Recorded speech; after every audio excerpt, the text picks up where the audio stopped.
திமுகவை எப்படியாவது வீழ்த்த வேண்டும் என்று அதிமுகவை விட பாஜக அதிக ஆர்வம் காட்டி வருகிறது. அதிமுகவை பயன்படுத்தி பாஜக தன்னுடைய வாக்கு வங்கியை அதிகரித்துக் கொள்ள திட்டமிட்டுள்ளது. அது மட்டுமின்றி 2026 தேர்தலுக்கு ஆட்சியில் பங்கு, அதிகாரத்தில் பங்கு என அதிமுகவிடம் மறைமுக டீலிங் போட்டு வைத்திருக்கின்றனர்.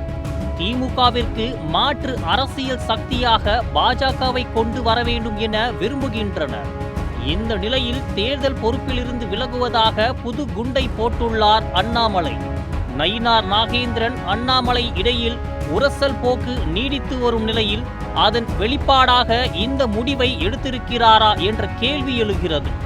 பிரஸ் மீட்டில் அவர் கூறியதாவது: தனது தந்தை உடல்நிலை சரியில்லாமல் சிகிச்சை பெற்று வருகிறார்.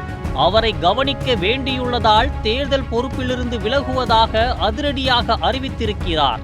இதன் பின்னணி பற்றி விசாரித்ததில் நயினார் நாகேந்திரனுடன் அண்ணாமலைக்கு மோதல் போக்கு நிலவி வருவதாக கூறுகின்றனர். மேலும் கட்சி தலைமை தனக்கு உரிய அங்கீகாரம் அளிக்கவில்லை, மாநில தலைவர் பதவி பறிக்கப்பட்ட பிறகு மத்தியில் ஏதாவது பதவிகள் வழங்கப்படும் என தகவல்கள் வெளியாகின. அப்படி எதுவும் நடக்கவில்லை. இதனால் டெல்லியில் அரசியல் கணக்குகள் மாறி வரும் நிலையில் அண்ணாமலைக்கான முக்கியத்துவமும் குறைந்து வருவதை பார்க்க முடிகிறது.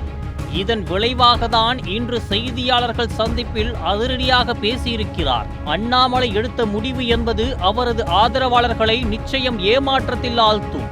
இவர் பாஜக மாநில தலைவராக பணியாற்றிய போது தனி ஆதரவு வட்டம் ஒன்று உருவானது. அது தலைவர் பதவியில் இருந்து இறக்கிய பின்னரும் தொடர்ந்து வருகிறது.